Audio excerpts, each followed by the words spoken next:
मनीष सिसोदिया की गिरफ्तारी आम आदमी पार्टी के लिए इतिहास के एक चक्र को पूरा करने जैसा है। सिसोदिया न केवल दिल्ली सरकार में नंबर 2 मंत्री हैं, बल्कि पार्टी में भी वह नंबर 2 की हैसियत रखते हैं। उनका महत्व सरकार और पार्टी से अधिक इस बात से है कि अन्ना हजारे और केजरीवाल की बाद वह भ्रष्टाचार विरोधी आंदोलन के सबसे बड़े नेता थे। मनमोहन सरकार ने जब अन्ना और केजरीवाल को तिहाड़ जेल भेजा, तब सिसोदिया ने भी जेल गए थे। केजरीवाल के साथ उनकी दोस्ती मिथकीय है। वह तकरीबन 20 साल से एक दूसरे की जिगरी है। दोनों ने मिलकर अन्ना हजारे आंदोलन की रूपरेखा और रणनीति बनाई थी। चेहरे के तौर पर वह अन्ना का चुनाव भी दोनों ने मिलकर किया था। यह कह सकते हैं कि अन्ना आंदोलन ने नायक अगर केजरीवाल थे, तो सिसोदिया की भूमिका भी किसी नायक से कम नहीं थी। ऐसे में भ्रष्टाचार विरोधी नायक का भ्रष्टाचार के आरोप में जेल जाना त्रसद है, दुखद और विरोधाभासी भी है। मनीष सिसोदिया अन्ना आंदोलन के बाद आम पार्टी बनाने में भी प्रमुख रणनीतिकार थे। यह अलग बात है कि पार्टी की बात केजरीवाल आगे निकल गए। कहा जाता है कि सिसोदिया को यह मलाल भी रहे कि अगर वह पहल कर पाते तो शायद पार्टी गलतियां ना करती। माना जाता है कि शायद सिसोदिया के विचारों पर दोस्त के प्रति निष्ठा भारी पड़ गई और अब उनको इसी दोस्ती की कीमत चुकानी पड़ रही है। हम गौर करें तो आप सरकार की शराब नीति पहले दिन से ही विवादों में थी। शराब के ठेकों को निजी हाथों में देने की सरकार के फैसले पर सवाल पहले दिन से उठने लगे थे। यह कहना बहुत मुश्किल है कि शराब नीति में घोटाला हुआ या नहीं, जांच का विषय है। पर जिस तरह से नए उपराज्यपाल के आने के बाद सीबीआई जांच के आदेश दिए गए, उसकी फौरन बाद मनीष सिसोदिया द्वारा प्रेस कॉन्फ्रेंस कर नई नीति के लिए पूर्व उपराज्यपाल अनिल बैंजल को जिम्मेदार ठहराया गया। उसने पूरी शराब नीति को बदलने की शक को पुख्ता करने में बड़ी भूमिका निभाई कि कहीं कुछ न कुछ गड़बड़ है। शक की दीवार और बड़ी होती जाती है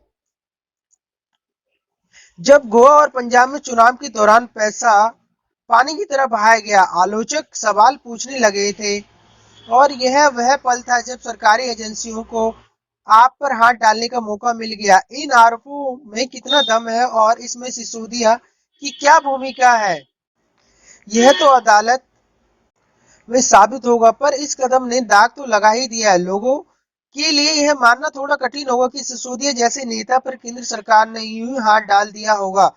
आम आदमी पार्टी 2010 के दशक में एक ऐसे विचार के तौर पर उभरी थी जिसे सत्ता और राजनीति के अश्लील और घृणित गठजोड़ के खिलाफ विद्रोह कहा जाता है। इसने भ्रष्टाचार के विरोध में देश ऐसी हवा बनाई कि मनमोहन सिंह की सरकार उड़ गई, कांग्रेस संकट में गिर गई और मोदी नाम का विचार देश पर छा गया।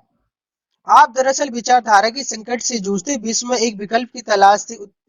उदारवादी वैचारिक में आई कमजोरियां का प्रतिकार थी। उससे यह उम्मीद थी कि वह देश दुनिया को नई विश्व दृष्टि देगी। यह महज इत्तेफाक नहीं, जब मोदी का अब अश्वमेध का घोड़ा दनदनाता फिर रहा था, तब प्रधानमंत्री की शहर दिल्ली में वह 70 में से 67 सीटें जीत जाती है। 2020 में वह 62 सीटें अपनी जेब में डाल लेती, पंजाब में 117 में से 92 सीटों पर कब्जा कर लेती और पंजाबी राजनीति की तमाम दिग्गज धूल फांकते नजर आते हैं। पंजाब में प्रकाश सिंह बादल और कैप्टन अमरिंदर सिंह की हार मामूली घटना नहीं थी। ऐसा इसलिए हुआ क्योंकि लोगों को आप में भविष्य दिखता था। लोग परंपरागत राजनीति से बेहद खफा थे।